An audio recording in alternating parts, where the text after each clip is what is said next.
Bonjour, dans cette vidéo qui devrait être assez courte, je reprends ponctuellement la série des API JS. Il se trouve que j'ai eu aujourd'hui même, il y a quelques heures on va dire, nécessité de jouer avec le copier-coller d'une page, c'est-à-dire que je génère une page avec des parties que je dois après copier-coller dans une interface différente. Et puis je me suis embêté à faire du copier-coller manuel pour ce que j'avais à faire. Et puis je me suis dit, bah, après tout, non, JavaScript permet de faire ça très bien, je vais donc le mettre en place et puis en profiter pour faire le tuto qui va avec. Donc l'idée est tout simplement de pouvoir faciliter le copier-coller, parce que le copier-coller, théoriquement, si je veux prendre ça pour le coller dans une autre interface, que j'ai mis ici pour le coup, la méthode habituelle, c'est de sélectionner cet élément ici, double-clic, de faire CTRL-C ou commande-C selon si vous êtes sur Mac ou sur PC, et puis après d'aller dans l'autre élément, ici dans ce cas précis, et puis de faire coller. Bon. Alors évidemment, c'est pas compliqué non plus. Par contre, la sélection qui est ici peut parfois ça paraître fastidieuse, surtout si on a effectivement beaucoup de zones à copier-coller sur notre élément, enfin sur notre page, et qu'on va faire des allers-retours entre en gros mon interface et puis celle de mon client dans lequel je dois copier-coller tout un tas de trucs bien formatés, et c'est un peu compliqué quoi, bref. Donc, comment va-t-on faire? On va le faire, effectivement, j'ai commencé à faire un petit montage de ma page HTML pour comparer les différents moyens, sachant que il y a le moyen de copier du texte depuis une zone de saisie de formulaire, ou bien de copier du texte depuis un paragraphe, c'est-à-dire un contenu HTML classique. On verra aussi le coller, parce qu'après tout, le navigateur permet aussi de coller des éléments qui sont disponibles, bien sûr. C'est-à-dire que j'ai copié-collé, alors là pour le coup à l'inverse, j'ai copié d'une autre interface pour la coller dans la mienne, ou j'ai copié d'une zone de mon site, enfin de ma page, pour le coller dans une autre. C'est évidemment le cas qu'on va faire, mais dans l'absolu, ça pourrait marcher. Ça marche avec du texte. J'ai vu qu'on pouvait aussi le faire avec des images, c'est un peu plus compliqué, c'est-à-dire de copier des images dans le presse-papier depuis genre Affinity Designer, ou depuis Photoshop, ou depuis je ne sais où, et de les coller dans notre interface. Un peu moins intéressant parce que ça supposerait qu'on en fasse quelque chose, et évidemment là ça deviendrait plus compliqué. Donc on va se contenter du texte, qui est déjà pas mal. Alors ma page est déjà construite, pas grand chose dedans, mais en l'occurrence, je la déroule un petit peu, puis on va s'attaquer au code JavaScript après derrière. J'ai donc un petit peu de CSS, histoire de montrer un petit peu les choses, et notamment le trou qui est ici, c'est-à-dire que là, ça ne se voit pas, mais quand on fait un copier-coller, bien sûr, on a envie qu'il y ait un retour, que l'utilisateur soit au courant qu'il s'est passé quelque chose. Donc on va faire un truc qui est visible, évidemment. J'aurais pu faire un changement de classe sur ce bouton, j'aurais pu faire plein de choses. Bon, j'ai décidé de faire apparaître ou disparaître un élément qui précise que ça s'est bien passé en gros. Voilà. Donc j'ai ma zone que j'ai appelée UX, puisque c'est un peu pour l'expérience utilisateur, dans lequel j'ai mis une opacité 0. Il est donc invisible, et évidemment, donc il est ici. Quand ça va bien se passer, eh bien, il redeviendra visible et il redisparaîtra. Évidemment, ça c'est le côté un petit peu voilà, mignon de la chose. Ensuite, j'ai deux zones. J'ai déjà une zone que j'ai appelée source, donc un ID source qui est mon texte area, et j'ai un ID text qui est, sans trop de surprise, mon texte. Voilà. Et ensuite, j'ai trois boutons, donc un qui s'appelle btn val copy pour copier la valeur, un qui s'appelle btn text copy pour copier le texte, c'est-à-dire celle-ci, la valeur étant évidemment celle-ci, et le dernier qui sera pour coller, qui est une mécanique un petit peu différente. J'ai également nommé ma zone de collage. Peut-être qu'elle est un peu collée justement aussi. On va la distinguer avec un HR, un petit séparateur. Voilà, pour bien séparer les deux. Comment ça se passe le copier-coller, donc dans JavaScript, on a effectivement plusieurs éléments qui interviennent.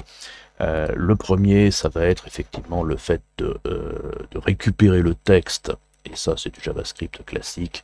Je récupère mon texte, je regarde mon retour caméra, hop là, en même important. Donc je récupère mon texte dans une chaîne de caractères classique, et ensuite je vais écrire dans le clipboard, c'est-à-dire je vais écrire dans le presse-papier. Donc la première chose qu'on a à faire, bien entendu, c'est de faire de lier notre code à nos éléments d'interface. Je vais le faire de manière classique. On va commencer par le premier bouton. Il s'appelle btn val copy et il est égal à document.getElementById de btn val copy. Hein. Dans la foulée, je vais faire mes 3 éléments d'interface. Donc lui s'appelle btn text copy, qui est donc le texte copy. Celui-ci, ce sera le span UX, qui s'appelle donc UX. Et lui, ce sera le btn past, qui sera le btn past. Celui-là, je vais même l'appeler UX tout court. Voilà. Donc, je crée mes 4 variables qui correspondent à mes 4 éléments, et je me rends compte que j'en ai encore un qui s'appelle dest, qui sera donc dest past, c'est-à-dire la destination du coller. On verra ça dans un deuxième temps. Donc là j'ai mes 5 éléments, puisque j'ai 5 zones qui vont agir sur mon élément. 1, 2, 3, 4, 5, 6, non j'en ai un peu plus. J'ai le texte aussi, bien sûr. Et bien celui-ci, on va l'appeler texte, qui va correspondre à l'ID texte. Bon, c'est un peu bavard comme code, il y a sans doute moyen de faire plus simple, mais je préfère bien décomposer là encore. D'accord, donc j'ai mes 6 éléments d'interface correspondant 1, 2, 3, 4, 5, 6, 7. J'ai l'impression qu'il m'en manque un. Val copy, text copy, UX.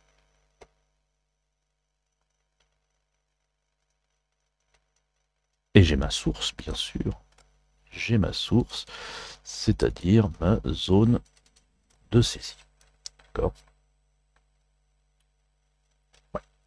Donc dans l'absolu, si je réorganise un tout petit peu, voilà. J'ai donc, je suis un peu maniaque, hein, celui-ci qui sera un peu trans.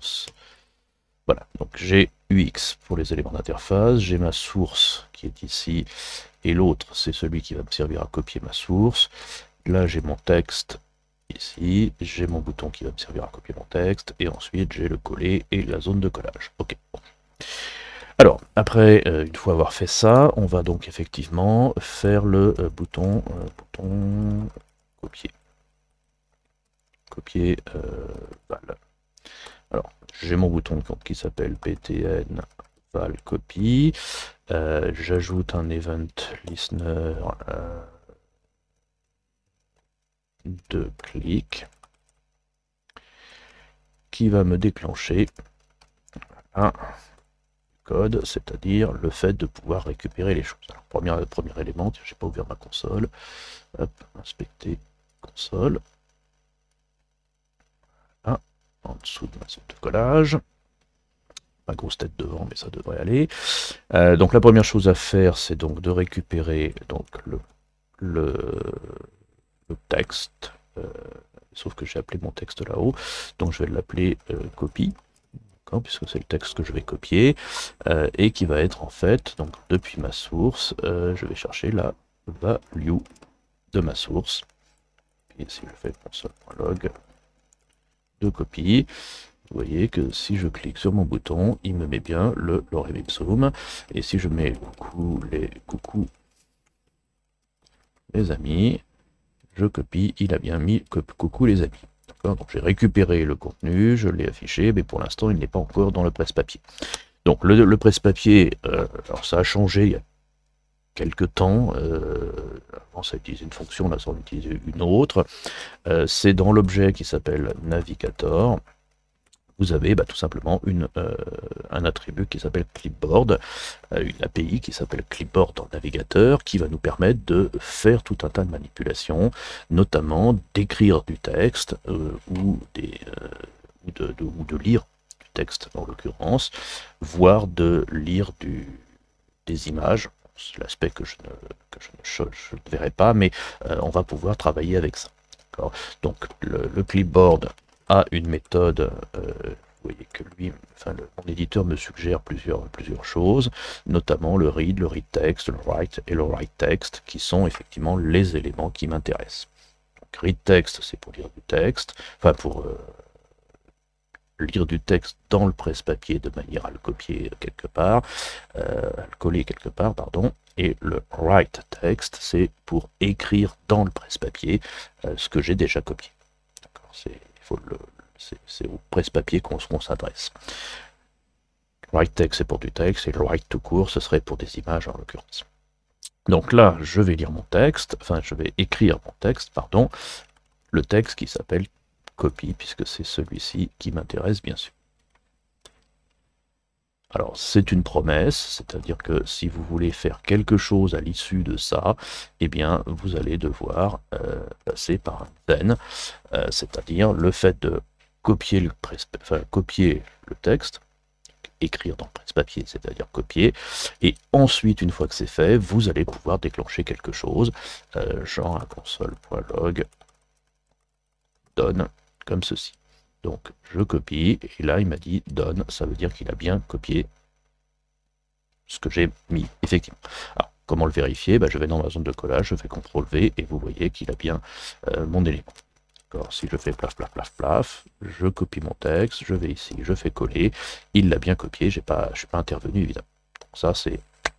Hop, hop, hop, hop. Alors, évidemment, je l'ai copié, sauf que je ne le sais pas, donc c'est pas super pratique. Alors, certes, c'est marqué dans la console, c'est là où on va tout de suite mettre notre UX en place, c'est-à-dire que je vais créer ici une fonction, function UX, donc show X, c'est-à-dire une fonction qui va me montrer mon chat.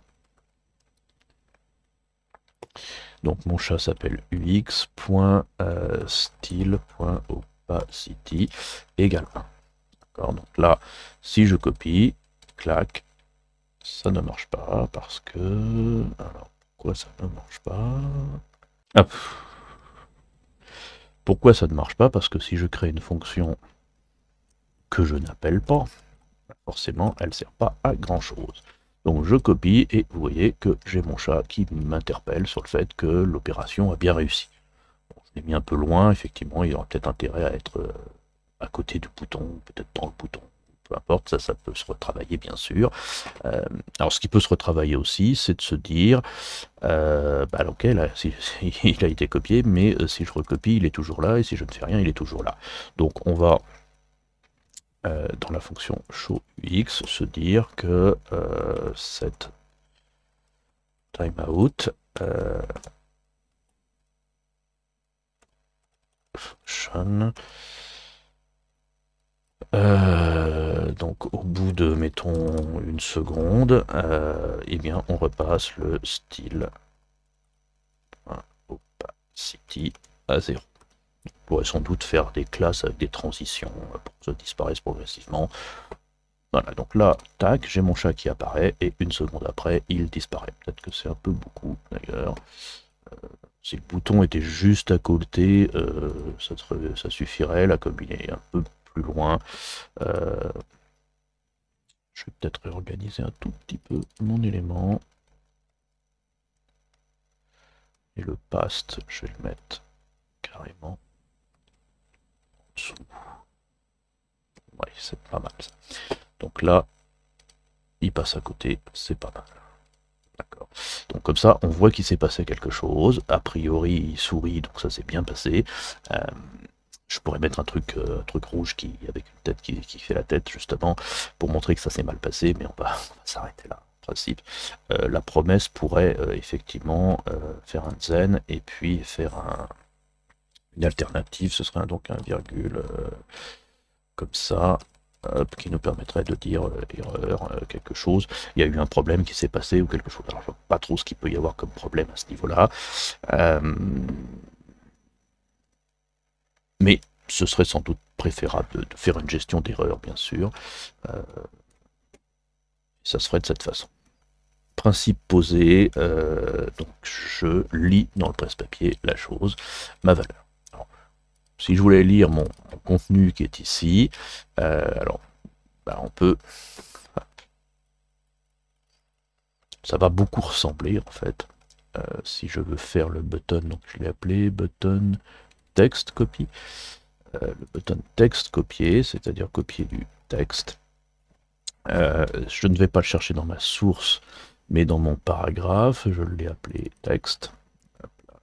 Texte. Et je vais aller chercher le inner. Alors attention, c'est le inner text, puisque on ne peut copier que le texte de notre élément. C'est-à-dire si j'avais du HTML à l'intérieur, des balises, des paragraphes, des textes, on va les perdre, on ne récupère que le texte qui est à l'intérieur. Je ne pense pas que ce soit possible de récupérer le HTML formaté. Si vous avez j'ai pas testé. Enfin, j'ai testé rapidement, mais j'ai pas trouvé. Si vous avez la technique, ne pas hésiter à me la suggérer, bien sûr, en commentaire. Donc voilà, j'ai récupéré mon texte. Si je fais copy texte, j'ai mon chat qui apparaît. Vous voyez qu'il a bien récupéré le texte. Et si je fais coller, j'ai bien récupéré le texte. Premier bouton pour récupérer ça, deuxième bouton pour récupérer ça. Voilà. Donc c'est le même principe, la seule différence étant qu'on a inner text au lieu de value. Je m'aperçois que je pourrais peut-être organiser ça un peu mieux en créant une function copy, clipboard copy, dans lequel je récupère tout ça, puisque c'est rigoureusement la même chose. Voilà, qui prend un paramètre, et comme ça, je vais récupérer le clipboard copy. Hop. Et du coup, on pourrait même aller plus loin en se disant, clac, tac. Voilà. Là, j'ai bien mon chat, j'ai bien mon texte, là, j'ai bien mon truc, et j'ai bien ici. Voilà, donc là, on a un truc qui est plus propre, puisque j'ai qu'une seule fonction qui fait mon copier, qui doit lui transmettre un texte, et à partir de là, il le met dans le presse-papier, et c'est un peu l'idée. Alors maintenant, on va faire la fonction, le pendant, là, voilà, le coller, on va faire le coller en gros, donc c'est-à-dire que, alors je vais attaquer tout de suite par la bonne version, c'est-à-dire une fonction que j'appelle clipboard past, alors qui n'a pas besoin de paramètres celle-ci parce que évidemment elle va lire le presse-papier, donc voilà, et je vais y ajouter ici un btn past avec un event listener qui va évidemment tac past, sauf qu'il faut peut-être lui dire à quel endroit on va le paster, coller, donc on va le coller dans la zone qui s'appelle dest, dans le dest test.value même, puisque c'est une zone de formulaire dans laquelle on veut coller.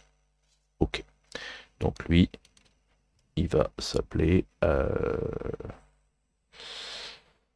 dest past, voilà. Oula, pas dû. D'accord, donc j'ai mon bouton qui va demander à coller quelque chose à un endroit précis, c'est-à-dire en l'occurrence dans le dest value. Alors, le coller est un peu plus compliqué parce que il faut demander l'autorisation, il faut demander l'accord de l'utilisateur avant de coller quelque chose dans la page. L'idée étant de protéger un peu l'utilisateur qui aurait très bien pu travailler dans un document hautement confidentiel, coller des informations sensibles à l'intérieur, et puis arriver sur la page et pouf, la page nous pique ce qu'il y a dans le presse-papier sans qu'on sache sans qu'on ait demandé notre accord. Donc pour éviter ce genre d'abus, eh bien les navigateurs, W3C d'ailleurs, a mis en place un système de permission que vous voyez peut-être apparaître, et on l'avait vu dans la vidéo sur la la géolocalisation, où on demandait l'autorisation à l'utilisateur d'être géolocalisé. Et bien là c'est pareil, on doit lui demander l'autorisation d'être collé, enfin de coller son presse-papier. Encore dans l'idée, presse-papier égale document potentiellement confidentiel qui appartient à l'utilisateur et qu'on ne doit pas donc coller sans lui demander son accord, encore une fois. Du coup, ça va se passer, alors par rapport à la vidéo sur la géologue, c'est un petit peu changé, et j'agrandis ici parce qu'il y a un peu plus de code. Ça a un peu changé parce que le système des permissions s'est un petit peu amélioré ici. Donc, pour la géologue, ça doit toujours fonctionner ce qu'on avait fait il y a fort longtemps. Alors, navigator, permission, query, donc on fait une requête, une demande de permission, dans lequel on va lui demander le clipboard read, c'est-à-dire l'autorisation de lire quelque chose, de lire le clipboard en l'occurrence. Et c'est une promesse, donc then on récupère un résultat, sous-entendu la réponse de l'utilisateur. Et là, on a le choix, on a la possibilité de savoir quel est l'état de la réponse en l'occurrence. Le résultat étant la réponse de l'utilisateur, justement. Et c'est là où la réponse peut être soit il a donné son accord, parce qu'il l'avait déjà donné, soit parce qu'on vient de lui poser la question et qu'il a dit oui, soit il a refusé, bien sûr. Du coup, on ne va coller que, évidemment, if result.state est égal à wanted. Alors le test est obligatoire parce qu'évidemment si on répond non, le navigateur refusera de faire la suite, hein, bien sûr. Et ici, on va lui dire, comment on fait ça déjà sur le Mac, voilà, result.state égale prompt. Donc deux possibilités. Soit il avait déjà donné son accord, soit on vient de lui poser la question et il a donné son accord. Une fois qu'on a l'accord de l'utilisateur, c'est-à-dire ici, et bien dans ce cas-là, on va pouvoir, un peu sur le principe de tout à l'heure, navigator.clipboard.read texte ce coup-ci, c'est-à-dire je lis le texte qui se trouve dans le clipboard, et une fois que c'est fait, c'est encore une promesse, j'ai mon copier de texte dont je vais pouvoir faire quelque chose, typiquement console.log de copier de texte, c'est-à-dire du texte que j'ai copié. C'est un peu imbriqué, mais on n'a pas le choix. On demande la question, on demande à l'utilisateur, si il autorise, on lit dans le presse-papier, et une fois qu'on l'a lu, eh bien, on a le contenu de ce qu'on a lu. Voilà, c'est assez lisible finalement. Donc là, je vais copier, il m'a dit donne. Ah oui, c'est je paste. Il faut que je fasse paste. Vous voyez qu'il m'a posé la question. Alors, soit on autorise, soit on bloque, et on peut même préciser effectivement que vous pouvez l'autoriser pour un certain temps. Par défaut, c'est tant que vous êtes sur une session, vous fermez le site, vous revenez, vous redemandez les autorisations. Attention, j'insiste sur le fait que là pour le coup, en tant qu'utilisateur, il faut se méfier quand même. Donc, dépendant du type de site, bien sûr, on va poser des autorisations, bien sûr. Vous pouvez aussi, bien sûr, bloquer. Attention, si vous bloquez, il faudra débloquer pour continuer les tests, bien sûr. Donc là, pour l'instant, on s'arrête là. Enfin, on autorise jusqu'à ce que je ferme le site, ça me paraît pas mal. Et là, vous voyez que j'ai mon élément qui est apparu. Alors, si je prends un truc ici, de mon site, et que je fais paste, vous voyez qu'il me colle bien ce que j'ai collé depuis mon site, depuis mon éditeur de code, donc ça fonctionne plutôt pas mal. Alors après, Là, pour le coup, on revient dans du JavaScript un peu plus standard, c'est-à-dire que qu'est-ce que je peux faire de mon code, de mon texte. Je vais le coller quelque part, typiquement dans test past.value, qui va recevoir le texte copié comme ceci. Et là, si je fais coller... Ah. Test past, copier de texte, pourquoi ça ne fonctionne pas? Il s'appelle bien dest past. Ah oui, parce que test pass, il y a déjà value, donc on va lui mettre comme ceci. Et là, bim, point value, non, toujours pas. Bon. Test past.